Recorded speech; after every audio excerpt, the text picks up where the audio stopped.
नमस्कार दोस्तों, मैं हूं अतुल और ये है सैमसंग गैलेक्सी S24 अल्ट्रा। दोस्तों, जैसे कि आपको पता होगा, सैमसंग ने S24 सीरीज के लिए One UI 7 का बीटा अपडेट स्टार्ट कर दिया है, जो बेस्ड है एंड्रॉइड 15 पे, और इसमें ऐड किए गए हैं कई सारे नए शानदार फीचर्स। तो मैंने इस टॉपिक के ऊपर ऑलरेडी एक वीडियो बनाया है, जिसमें मैंने आपको बताया है टॉप 50 फीचर्स जो आपको देखने मिलते हैं One UI 7 में, और उस वीडियो की लिंक आपको नीचे मिल जाएगी डिस्क्रिप्शन में। अगर आपने वीडियो को देखना मिस कर दिया है तो आप लिंक पे टैप करके उसे देख सकते हो। लेकिन इस अपडेट में कई सारे फीचर्स ऐसे हैं जो चेनलॉक्स में मेंशन नहीं किए गए हैं, लेकिन आपके फोन में आपको देखने मिलते हैं। तो हम बात करने वाले हैं ऐसे ही टॉप 10 हिडन फीचर्स की। तो इन फीचर्स के बारे में काफी कम लोग जानते हैं, तो जब भी आप अपने फोन को One UI 7 में अपडेट करोगे तब आपको अपने फोन में इन फीचर्स को जरूर ट्राई करना चाहिए। तो चलिए दोस्तों, देखते हैं उन सभी टॉप 10 हिडन फीचर्स को one by one. My files की अगर बात करेंगे तो माई फाइल्स में अगर आप किसी भी फाइल को ओपन करोगे तो आपको मिलते हैं ऑप्शन कि आपको इस फाइल को कौन से ऐप में ओपन करना है। जैसे कि अगर मैं इस फोटो पे टैप करूंगा तो मुझे मिलेंगे कई सारे ऑप्शंस कि मुझे कौन से ऐप में इसे ओपन करना है। जैसे कि मान लीजिए अगर मैंने गैलरी पे टैप किया तो जो फोटो है गैलरी में आपको शो होगी।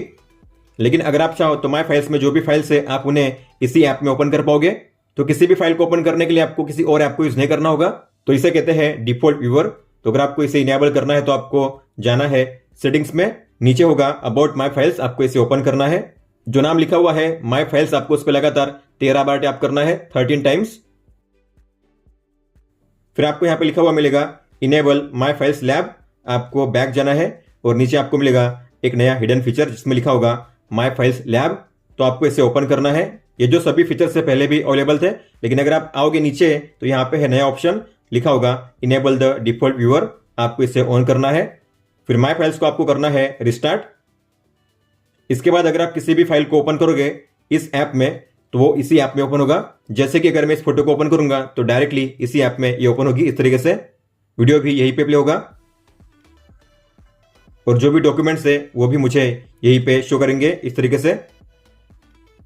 तो अगर आप चाहते हो आपके सभी फाइल टाइप्स माई फाइल्स में ही ओपन हो तो आपको इसे इनेबल करना है, मतलब कि इनमें से कोई भी फाइल जो है टैप करने पे किसी और ऐप में ओपन नहीं होंगे, वो सभी ओपन होंगे इसी ऐप में। अब आप अपने फोन में कई सारे गेम को फोर्स कर सकते हो 120 FPS पे, मतलब कि मान लीजिए कोई जो गेम है बाय डिफॉल्ट 60 FPS पे ही सपोर्ट करता है, उसके आगे सपोर्ट नहीं करता, लेकिन आप चाहो तो अपने फोन में उस गेम को 120 FPS पे प्ले कर पाओगे। तो आपको ऐप फाइंडर में सर्च करना है बिल्ड नंबर, तो हम करेंगे BUI, आपको यहाँ पे शो होगा बिल्ड नंबर, आपको इससे ओपन करना है। जो बिल्ड नंबर है आपको उस पर लगातार 7 टाइम्स टैप करना है, 1 2 3 4 5 6 7। अपने पिन को कंफर्म कीजिए, ओके कीजिए। फिर आपको ओपन करना है सेटिंग्स को, और यहाँ पे सबसे बॉटम में है ये नया ऑप्शन डेवलपर ऑप्शंस, आपको इसे ओपन करना है। और नीचे अगर आप स्क्रॉल करोगे तो आपको मिलेगा ये नया ऑप्शन लिखा होगा disable default frame rate for games, तो आपको इसे ऑन करना है। और नीचे है शो रिफ्रेश रेट, आपको इसे भी ऑन करना है। तो ऊपर में आपको यहाँ पे शो होगा FPS, तो आपका गेम कितने FPS पे रन कर रहा है आप यहाँ से जान पाओगे। तो मैंने इसे ऑन कर दिया, मतलब कि अगर मैं किसी भी गेम को प्ले करूंगा जो 60 FPS पे मैक्सिमम रन करता है वो अब रन करेगा 120 FPS पे। तो ये जो गेम है अभी प्ले हो रहा है 120 FPS पे। नॉर्मली जो गेम है 120 FPS पे रन नहीं करता, 60 FPS पे रन करता है मैक्सिमम। अगर मैं इस ऑप्शन को अब ऑफ कर दूंगा तो आप देखोगे अब ये प्ले होगा 60 FPS पे। तो आप देख पा रहे हो यहाँ पे 60 FPS कन्वर्ट हो चुका है, मतलब कि जो गेम है अभी 60 FPS पे रन कर रहा है। हालांकि जो सेटिंग है कई सारे गेम के लिए काम नहीं करती, लेकिन आप जो भी गेम प्ले करते हो उसमें आपको ट्राई करना है। अगर आपका जो गेम है मैक्सिमम 60 FPS पे रन कर रहा है तो आपको उस ऑप्शन को ऑन करना है और फिर आपको मिलेगा मैक्सिमम FPS।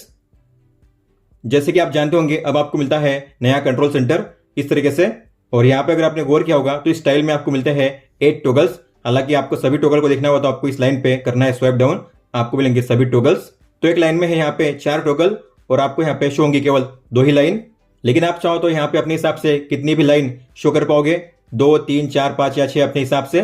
तो आपको पेंसिल के आइकन पे टैप करना है, तो यहाँ पे है एडिट का ऑप्शन, उसके नीचे है ये व्हाइट लाइन, आपको उस पर करना है स्वाइप अप या स्वाइप डाउन। अगर आपको लाइन को कम करना है तो कीजिए स्वाइप अप, तो यहाँ पे 2 लाइन है तो हो जाएंगी 1। अगर आपको ज्यादा लाइन शो करनी है तो कीजिए स्वाइप डाउन, ये हो चुकी है 3 लाइन, 4 लाइन या फिर 5 लाइन। इस तरीके से आप लाइन के नंबर को चेंज कर पाओगे। अभी फिलहाल मैं सेट करूंगा यहाँ पे 4 लाइन्स, मतलब कि 4x4, फिर आपको करना है डन। तो मुझे आप शो करेंगे यहाँ पे टोटल 16 टॉगल, एक स्वाइप में आप देख पा रहे हो, पहले यहाँ पे शो था केवल 8 टोगल, लेकिन अब मैं यहाँ पे देख पाऊंगा 16 टोगल। तो यहाँ पे है 4x4 के ये क्विक टोगल। अब आप अपने डॉक्यूमेंट के अंदर जो भी टेक्स्ट है उसे काफी इजीली सर्च कर पाओगे, और वो भी होम पेज पे होते हुए ही। तो मेरे फोन में है कई सारे डॉक्यूमेंट, लेकिन मुझे सर्च करना है कैसे डॉक्यूमेंट को जिसमें लिखा होगा रेसिंग स्क्वाड। तो आपको ओपन करना है ऐप फाइंडर को और यहाँ पे सर्च कीजिए रेसिंग स्क्वाड। तो आपको यहाँ पे मिलेगा ये डॉक्यूमेंट, आप देख पा रहे हो सर्च टेक्स्ट इन डॉक्यूमेंट, आपको इस पर टैप करना है। तो यहाँ पे आपको मिलेगा ये रिजल्ट, लिखा होगा रेसिंग स्क्वाड। अगर आपके फोन में ये फीचर काम नहीं कर रहा है तो आपको ऐप फाइंडर पे टैप करना है, डॉट्स के आइकन पे टैप कीजिए, सेटिंग्स को ओपन कीजिए और यहाँ पे है सर्च टेक्स्ट इन डॉक्यूमेंट्स, आपको इसे ऑन करना है। पावर की पे डबल प्रेस करने पे कौन से ऑप्शंस ओपन होनी चाहिए, तो आपको मिलते थे केवल 3 ही option, launch camera, Samsung wallet और किसी भी ऐप को ओपन करने का ऑप्शन। लेकिन अब आप पावर की पे डबल प्रेस करके किसी भी ऐप के शॉर्टकट को काफी इजीली ओपन कर पाओगे। आपको मिलते हैं कई सारे शॉर्टकट के ऑप्शंस। तो आपको जाना है सेटिंग्स में, एडवांस फीचर्स में, साइड बटन में डबल प्रेस पे टैप कीजिए। तो पहले था यहाँ पे camera, quick launch Samsung wallet और ओपन ऐप, लेकिन यहाँ पे जो कई सारे ऑप्शन है उन्हें ऐड किया गया है, जैसे कि torch, magnifier, voice recorder, Samsung notes, Samsung capture और मोड्स एंड रूटीन्स। लेकिन आपको इनके सामने मिलेगा ये गियर का आइकन, मतलब कि आप उसे आपके शॉर्टकट को डायरेक्टली ओपन कर पाओगे। जैसे कि कैमरा में मुझे ओपन करना है डायरेक्टली टेक पोर्ट्रेट, तो मैं इस पे करूंगा सिलेक्शन। तो अगर मैं करूंगा डबल प्रेस तो मेरे फोन में ओपन होगा पोर्ट्रेट मोड, इस तरीके से आप देख सकते हो। अगर मैं करूंगा सैमसंग कैप्चर में इस ऑप्शन को इनेबल, जैसे कि स्मार्ट सिलेक्ट, तो मैं अगर करूंगा डबल प्रेस तो मेरे फोन में ओपन होगा स्मार्ट सिलेक्ट, इस तरीके से आप देख सकते हो। तो अब आप इन आपके शॉर्टकट को भी ओपन कर पाओगे पावर की पे डबल प्रेस करके। अगर आप ओपन करोगे गैलरी ऐप को और सर्च पे टैप करोगे तो यहाँ पे आपको मिलेंगे कई सारे नए ऑप्शंस, जैसे कि यहाँ पे एक्टिविटी के नए ऑप्शन को ऐड किया गया है। तो जिन किसी फोटो या फाइल को आपने एआई के जरिए एडिट किया है आपको यहाँ पे शो होंगे, और जिन किसी फाइल को आपने नॉर्मल तरीके से एडिट किया है यहाँ पे शो होंगे। और आप जो भी सर्च करोगे आपको मिलेगा सर्च बार नीचे में, पहले था ऊपर में सर्च बार, लेकिन अब आपको नीचे में यहाँ पे मिलता है सर्च बार। और यहाँ पे है अलग अलग कैटेगरी, जैसे कि people and pets, locations, documents, activity, short types और माई टैग्स। हालांकि आप इनमें से किसी भी कैटेगरी को हाइड करना चाहते हो तो आप उसे हाइड कर पाओगे, मतलब कि यहाँ पे शो नहीं होगा वो कैटेगरी। तो आपको डॉट्स के आइकन पे टैप करना है, सर्च सेटिंग्स पे टैप कीजिए और ये है नया ऑप्शन सर्च कैटेगरीज, इसे ओपन कीजिए। तो मान लीजिए मुझे लोकेशन को शो नहीं करना है और जो एक्टिविटी है उसे भी शो नहीं करना है, तो लोकेशन एक्टिविटी अब मुझे शो नहीं करेंगे कैटेगरी में। और आप इन कैटेगरीज को ऊपर नीचे भी कर पाओगे, तो यहाँ पे है रीऑर्डर का ऑप्शन, आपको इस पर टैप करना है। मान लीजिए आपको शॉर्ट टैप्स को ऊपर करना है तो आपको एरो के आइकन पे लॉन्ग टैप करके ट्रैक करना है ऊपर में, इस तरीके से।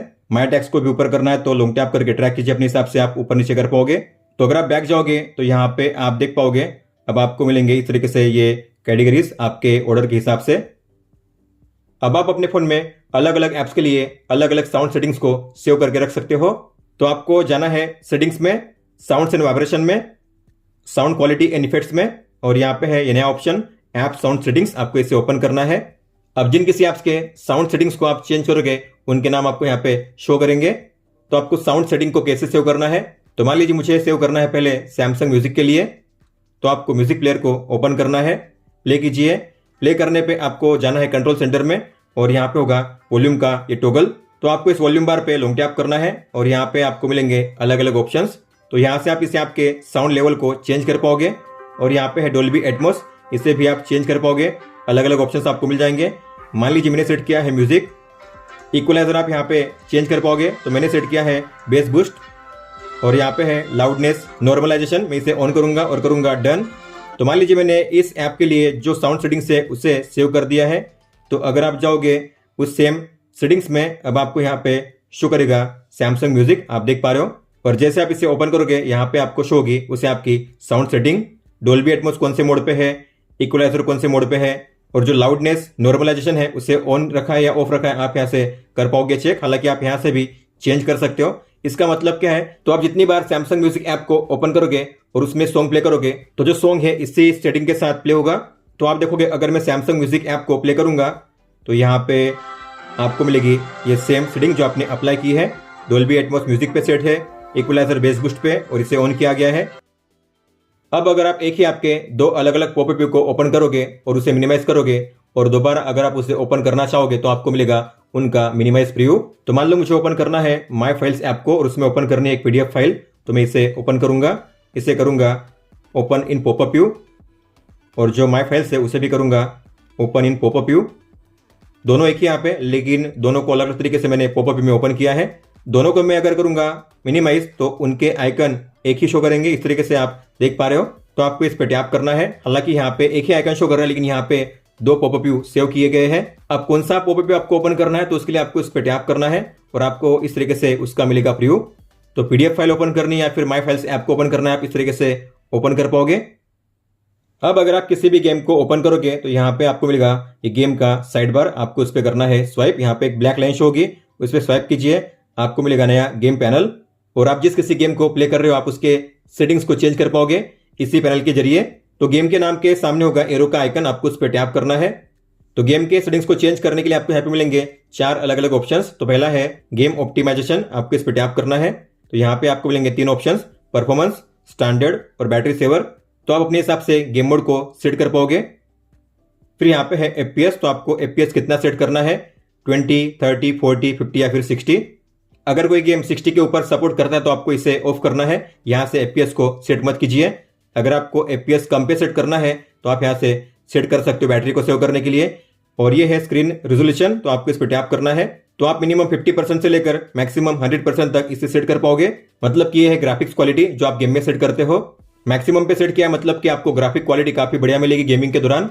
और ये है फ्रेम बूस्टर, तो आप अपने गेमिंग में एफपीएस स्कोर ज्यादा इंक्रीज कर पाओगे। तो आपको इसे ऑन करना है, यहाँ पे ऑन का ऑप्शन या ऑफ का ऑप्शन ऑन करोगे तो आपके जो एफपीएस है वो 10 से 15 तक ज्यादा बढ़ेंगे। मतलब कि मान लीजिए अगर आप 60 एफपीएस पे प्ले कर रहे हो तो आपका जो गेम है 70 या 80 एफपीएस पे प्ले होगा। तो आप गेमिंग के लिए जो एफपीएस है उसे इंक्रीज कर पाओगे, इस ऑप्शन के जरिए बूस्ट कर पाओगे। जैसे कि आप जानते होंगे अब आप अपने विजेट के साइज को चेंज कर पाओगे काफी आसानी से। तो आपको विजेट पे लॉन्ग टैप करना है, ड्रैग करना है इस तरीके से कॉर्नर से, और आप इसके साइज को चेंज कर पाओगे इस तरीके से। लेकिन आप अपने विजेट के शेप को भी चेंज कर पाओगे। तो मान लीजिए आपको ऐड करना है कैमरा का विजेट, तो आपको लॉन्ग टैप करना है, विजेट्स पे टैप कीजिए और यहाँ पे है कैमरा, लॉन्ग टैप करके इस पे ड्रैग कीजिए होम पेज पे। अगर आप इस पे लॉन्ग टैप करोगे और जाओगे सेटिंग्स में तो यहाँ पे है 5 अलग अलग शेप, तो आप विजेट के शेप को चेंज कर पाओगे इस तरीके से। तो मान लीजिए आपको इस शेप में करना है इसे प्लेस, तो इस पे टैप कीजिए और कीजिए सेव। तो इस शेप में आपको मिलेगा ये विजेट। मान लीजिए आपको ऐड करना है कैलेंडर के विजेट को, तो आपको लॉन्ग टैप करना है, विजेट पे टैप कीजिए, यहाँ पे कैलेंडर। तो इस पे लॉन्ग टैप करने पे आपको यहाँ पे मिलेंगे शेप के अलग अलग ऑप्शन, ये रहा। तो ये है यहाँ पे 5 अलग अलग शेप, आपको जो शेप अप्लाई करना है उस पर कीजिए सिलेक्शन और फिर कीजिए सेव। तो इस तरीके से आपको ये शेप शो होगा, आप देख सकते हो। दोस्तों तो ये थे टॉप 10 हिडन फीचर्स जो आपको देखने मिलते हैं One UI 7 में। अगर आपका कोई भी सवाल हो तो आप हमें पूछ सकते हो, आप मुझे इंस्टाग्राम पे या फिर ट्विटर यानी कि एक्स ऐप पे भी मैसेज कर सकते हो। इस वीडियो को देखने के लिए धन्यवाद दोस्तों।